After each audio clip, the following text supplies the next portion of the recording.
Beneath the sun-drenched skies of Alicante, Spain, where the sparkling Mediterranean Sea kisses golden shores, life seems to flow with the tranquil rhythm of a coastal paradise.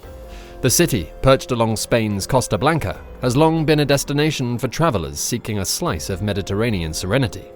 Its streets are adorned with an intriguing blend of history and modernity. On one side, towering medieval fortresses like the imposing Castillo de Santa Barbara stand as reminders of Alicante's strategic importance during centuries of war and conflict, while on the other, sleek marinas host luxury yachts, testament to the region's modern-day wealth. Alicante is more than just a pretty face.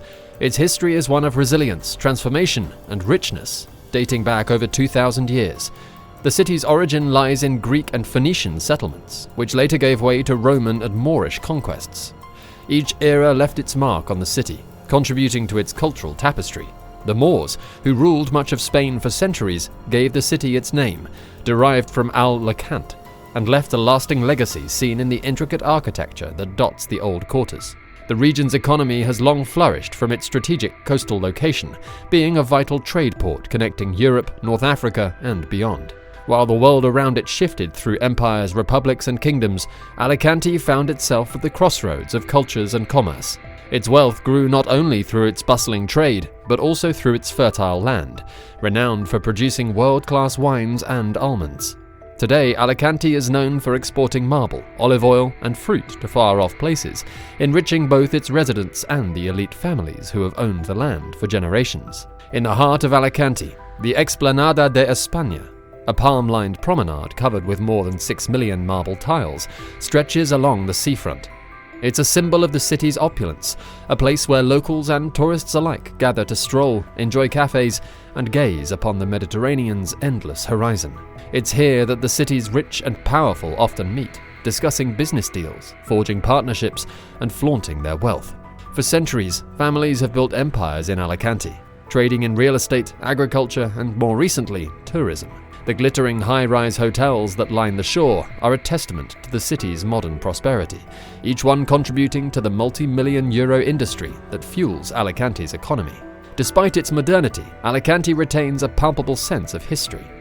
The ancient Barrio de la Santa Cruz, with its narrow, winding streets and colourful houses, gives visitors a glimpse into a time when Alicante was a Moorish stronghold. The whitewashed homes and vibrant blooms that adorn the neighbourhood's balconies are a stark contrast to the wealthier districts where the elite families, like the Martinez family, reside in sprawling villas. Spain, too, shares this history of wealth, power, and conflict. Across the country, fortunes have been built and lost over centuries. Spain's golden age of empire, where the nation was a global superpower, brought immense wealth to the aristocracy. The country's economic landscape is peppered with influential families whose fortunes have trickled down through generations, tightly guarding their assets. Though modern Spain is a democratic society, these families still wield considerable influence, maintaining strongholds over industries like wine production, banking, and tourism. For some of these families, wealth is not just measured in money, but in land, legacy, and status, things that are often passed down from one generation to the next. This transfer of power often fuels tension among heirs, each vying for a larger share of the family fortune. Spain, with its history of civil wars, power struggles, and even dynastic conflicts, has seen its fair share of family feuds, and Alicante is no exception. The city has been home to many powerful figures, including businessmen like Vicente Sala, Maria del Carmen Martinez's late husband. Vicente had built a car dealership empire from the ground up, positioning the Martinez family as one of the wealthiest and most respected families in the region. Their name was synonymous with success, and their fortune stretched far beyond Alicante, reaching into the highest echelons of Spanish society. To outsiders, the Martinez family seemed like the embodiment of Alicante's elite, wealthy, successful, and untouchable. Maria, as the widow of Vicente, stood at the helm of this empire after her husband's passing, managing the family's considerable assets with a steady hand. Her influence extended beyond the family business and into philanthropy, making her one of the most respected figures in the community. While Alicante's elite families like the Martinez's may appear to lead lives of privilege and comfort, the weight of managing such a vast fortune can lead to internal power struggles that threaten to tear families apart. Beneath the golden surface of this Mediterranean city lies a history of ambition, conflict, and occasionally violence. A history that came to a head in 2016 with the murder of Maria del Carmen Martinez, shaking Alicante's elite to its core. The Martinez family was no ordinary family in Alicante. Their name carried weight not only in the coastal city, but also throughout Spain, representing wealth, power, and an undeniable influence on local and national businesses. The Martinez family, through the vision and drive of Vicente Sala, built an empire centered around the car dealership industry, with far-reaching investments in real estate and other ventures. Their fortune grew over generations, but it was Vicente who expanded the family's reach, transforming them into one of the most prosperous and prominent families in the region. Vicente Sala was known for his sharp business acumen, rising from modest beginnings to become a titan in Alicante's business community. Over the decades, he established a network of highly profitable car dealerships, partnering with major automobile brands and securing a reputation for both the quality of service and the luxurious vehicles his company offered. Under his leadership, the Martinez name became synonymous with success, prestige, and financial dominance. At the peak of the family's wealth, Vicente controlled vast assets that extended beyond the car dealership empire. He wisely diversified into real estate and tourism, investing in prime properties along Spain's sun-kissed Mediterranean coast. His empire flourished, and he became a key figure in Alicante's elite circles. He was respected not just for his business successes, but for his philanthropic efforts, as he gave back to the local community, donating to local charities and institutions. For all intents and purposes, the Martinez family was a model of stability, power, and respectability. But with great wealth often comes great tension, and the Martinez family was no stranger to conflict. When Vicente Sala passed away in 2011, his widow, Maria del Carmen Martinez, stepped into a new role, the matriarch of the family and the primary overseer of the family's wealth. Maria had always been more than just Vicente's wife. She had been his confidant and business partner, actively involved in the management of the family's assets. Now, with Vicente gone, Maria became the central figure in the family's vast empire, and her decisions carried immense weight. Maria del Carmen Martinez, however, was not a passive figure. Despite her late husband's towering legacy, she wasn't content to simply live off the dividends of Vicente's work. She had always played a hands-on role in the family business, contributing to decision-making and strategic direction. With Vicente's death, she took full control, navigating the complexities of running a multi-million euro business and managing the interests of the various family members. But Maria's rise to power also intensified the family's internal dynamics. Where there is wealth, there is often competition, and the Martinez family was no exception. With such vast resources at stake, family members began to jockey for position. Though Maria tried to maintain harmony, the competing ambitions within the family became more pronounced, and tensions grew. Among those with a significant interest in the family fortune was Maria's son-in-law, Miguel Lopez. Miguel was married to Maria's daughter, and he had been a part of the family for many years. However, his role within the family was contentious. While some regarded him as a trusted figure and a potential successor to Vicente, others saw him as an outsider who had married into wealth and influence, and whose ambitions far exceeded his merit. Miguel was a divisive figure. While he had some involvement in the family's car dealership business, he never enjoyed the same level of respect or influence as Vicente. Miguel had long sought a larger role within the company, wanting to secure his place at the head of the family business. His ambition became a source of tension within the family, particularly with Maria, who remained firmly in control of the family's assets after Vicente's death. The strains between Maria and Miguel were palpable. Though outwardly cordial, there were growing concerns within the family that Miguel was becoming too power-hungry. Maria, ever protective of the family's legacy, was wary of handing over control to him. She feared that Miguel's ambitions could destabilize the careful balance Vicente had maintained for so many years. Her reluctance to give him more influence in the business only deepened the rift between them. While Maria's daughters were largely supportive of their mother, they found themselves caught between loyalty to her and the ambitions of their spouses. As Maria became more entrenched in her role as the head of the family, Miguel's frustrations mounted. He believed that he had earned the right to take on a greater leadership role in the business, and resented Maria's reluctance to allow him that opportunity. As time went on, the Martinez family dynamic began to fracture under the weight of these competing ambitions. Maria's once unquestioned authority was now being challenged, and her relationship with Miguel in particular became increasingly strained. While on the surface the family still maintained an appearance of unity, behind closed doors, power struggles and resentment were brewing. To complicate matters further, inheritance became a looming issue. Maria held the keys to the Martinez fortune, and her decisions about how to distribute the family's wealth were a source of significant anxiety for her children and their spouses. Miguel in particular stood to gain or lose a great deal, depending on Maria's will. As Vicente's widow, Maria had the power to decide who would inherit the family business and its assets, a fact that hung over the family like a dark cloud. The tensions between Maria and Miguel would eventually reach a breaking point, leading to one of the most shocking murders in Alicante's recent history. Maria, the once respected matriarch of the Martinez Empire, would find herself at the center of a tragic and brutal crime that would tear her family apart and expose the deep-seated greed and ambition that had been festering for years. March 9th, 2016 began like any other day in Alicante. The city hummed with its usual Mediterranean energy, where the sun cast golden rays over the bustling streets. The sea breeze carried with it the familiar scent of salt, mingling with the fragrances of fresh coffee and baked goods from the city's many cafes. For most residents, it was another peaceful day in this picturesque coastal town. But for Maria del Carmen Martinez, the day would be anything but ordinary. It would be her last. Maria had built her life as a powerful matriarch, overseeing the vast fortune left by her late husband, Vicente Sala, and managing the family's car dealership empire. She was no stranger to routine business visits. That afternoon, she had an appointment at one of the family's car dealerships, a task she had done countless times before without incident. As she arrived at the dealership, the staff greeted her warmly, as they always did. She was a familiar and respected figure, not just within the business, but across Alicante. But this time, something was different. As she parked her car and made her way through the dealership's parking lot, a shadow loomed.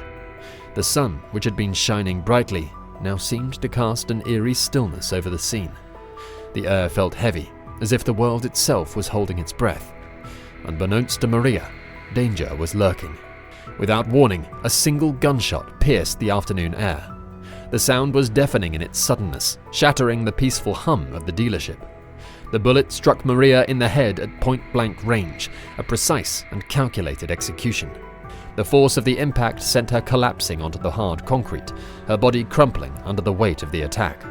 In that instant, the powerful matriarch who had controlled the Martinez family fortune for years lay dying on the ground, her life slipping away before anyone could react.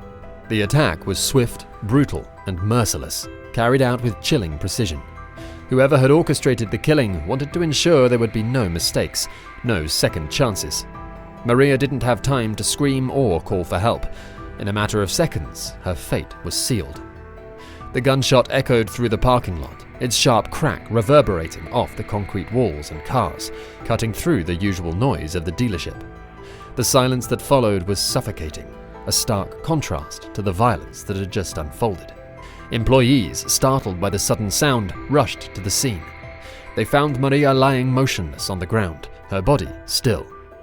The woman they had known and admired, who had once commanded the respect of so many, was gone. Panic set in as the realization of what had happened sunk in. The quiet hum of the dealership was now replaced with the frantic shouts of employees and the wailing sirens of ambulances racing to the scene. But by the time help arrived, it was too late. Maria was pronounced dead on the spot, her life taken in an instant by a cold-blooded killer. News of the murder spread like wildfire across Alicante. The shocking nature of the crime, committed in broad daylight in a public place, was enough to send ripples of fear and disbelief through the city. How could such a tragedy have happened to one of Alicante's most respected figures, and in such a blatant, open manner? This was not a random act of violence, but a deliberate assassination. As word spread, speculation began to swirl. Maria del Carmen Martinez was no ordinary victim. She was a wealthy and powerful woman, the head of a prominent family, and the sudden, violent end to her life left many wondering who would want her dead. And perhaps more importantly, why? Behind the shock and grief lay darker questions. Questions about greed, betrayal, and hidden family tensions. The Martinez family had long been a symbol of success and stability in Alicante, but now, with Maria's death, the fractures within the family's carefully constructed facade began to show. For years, underlying power struggles had simmered beneath the surface, and now they had erupted in the most violent of ways. This was no ordinary murder. It was the culmination of years of tension and rising stakes within the Martinez family. Maria's position at the helm of the family empire had made her a powerful figure, but it had also made her a target. Who among her inner circle had the most to gain from her death, and what dark secrets lay behind the public image of the Martinez family? As investigators descended on the scene and pieced together the final moments of Maria's life, it became clear that this was more than just a senseless killing. It was the climax of a family drama, one fueled by ambition, greed, and an insatiable desire for control. And now, with Maria gone, the full extent of those tensions would come to light, leaving the city of Alicante reeling from the shocking crime that had shattered its peaceful facade. As investigators arrived at the scene of Maria del Carmen Martinez's murder, the initial thoughts was that it could have been a robbery gone wrong. But as they examined the crime scene, something didn't add up. Nothing had been stolen. Maria's purse, jewelry, and other valuables remained untouched. This was no ordinary robbery. The cold precision of the attack pointed to a more sinister possibility, a targeted, premeditated killing. The police quickly ruled out the idea of a random attack. Whoever had pulled the trigger had planned this meticulously. The single shot to Maria's head at point-blank range was designed to end her life instantly, without leaving room for mistakes. Someone had wanted Maria dead, and they had executed the plan with chilling efficiency. But who could have harbored such an intention against such a prominent figure? As investigators began to delve deeper into the case, one name surfaced time and time and again: Miguel Lopez, Maria's son-in-law. Miguel had been a divisive figure within the Martinez family, especially when it came to the family's business empire. He had long sought a more significant role in running the Martinez car dealerships, but his ambitions had been thwarted by Maria, who remained in control after her husband Vicente's death. The power struggle between Maria and Miguel had been no secret, and their relationship had grown increasingly strained over the years. Miguel had the clearest motive for wanting Maria out of the picture. If she were gone, Miguel would stand to gain control of the family business and its vast fortune. But suspicion alone wasn't enough for the police to make an arrest. They needed hard evidence to tie Miguel to the murder. In the days following the crime, the police began piecing together a timeline of events. They reviewed surveillance footage from the dealership where Maria had been killed. The footage revealed that Miguel had been in the area at the time of the murder, raising red flags about his potential involvement. Miguel claimed that he had been running errands, but his presence at the scene, combined with the long-standing tensions between him and Maria, made him a prime suspect. Adding to the growing suspicions was witness testimony from employees at the dealership. Some reported seeing Miguel acting strangely in the days leading up to the murder. His behavior had been described as agitated and nervous, with one employee noting that Miguel had inquired about Maria's schedule, a detail that now seemed far more sinister in light of the murder. The police also examined Miguel's phone records, which showed he had been in communication with individuals connected to the dealership around the time of the crime. This raised further questions about Miguel had been orchestrating the murder, or at the very least, had inside knowledge of what was going to happen that day. But while the circumstantial evidence against Miguel was stacking up, the police still lacked the key piece that would definitively link him to the murder. There was no murder weapon, and no eyewitnesses had seen him pull the trigger. The evidence, though suggestive, wasn't enough to charge him with the crime. Nevertheless, the forensic analysis of Miguel's movements and his suspicious behavior in the days leading up to Maria's death kept him in the crosshairs of the investigation. The case against him, while not yet strong enough for an arrest, was building slowly. The investigators believed they were closing in on the truth, but they needed to make their case airtight. As the investigation continued, the family's internal dynamics began to surface publicly. It was clear that the murder had been the culmination of long-standing power struggles within the Martinez family. Maria's death was not just the tragic loss of a respected matriarch, it was a power move, one that investigators believed Miguel had orchestrated in his bid to gain control of the family's empire. While Miguel Lopez remained the prime suspect, the case against him hung in a delicate balance. Without solid proof, the investigation could go no further. The murder of Maria del Carmen Martinez, it seemed, was more than just a crime. It was a window into the dark, turbulent world of the Martinez family, where ambition, greed, and betrayal had collided in the most violent of ways. In early 2017, after months of speculation and investigation, Miguel Lopez was formally arrested and charged with the murder of his mother-in-law, Maria del Carmen Martinez. His arrest sent shockwaves through Alicante, a city that had been gripped by the scandal surrounding the wealthy Martinez family. The local community, which had watched this powerful family rise to prominence, was now left grappling with the possibility that a member of the inner circle had orchestrated a cold-blooded murder. The news dominated headlines, and whispers of betrayal and greed echoed across the region. As the case made its way to trial, the court became a spectacle. Journalists from across Spain flocked to cover the proceedings, eager to capture every dramatic twist. Cameras lined the entrances, while reporters jostled for position in the courtroom. The high-profile nature of the case, coupled with the Martinez family's wealth and influence, made this one of the most talked-about trials in Spain in recent years. Inside the courtroom, the atmosphere was tense. Miguel Lopez, once a respected figure in his own right, now sat as the accused, facing charges that could send him to prison for the rest of his life. His demeanor during the trial was closely scrutinized. Was he calm and collected, or was there a trace of guilt hidden behind his eyes? The prosecution wasted no time in building their case. They presented Miguel as a man consumed by greed and impatience, a man who had grown tired of waiting for his turn to control the Martinez empire. For years, he had been at odds with Maria, who stood between him and the family's vast fortune. The prosecution's narrative was clear. Miguel saw his mother-in-law as an obstacle that needed to be removed. They argued that he had meticulously planned her murder, ensuring that he would be at the dealership when Maria arrived, positioning himself to carry out or coordinate the crime without drawing suspicion. The prosecutor's tone was unyielding.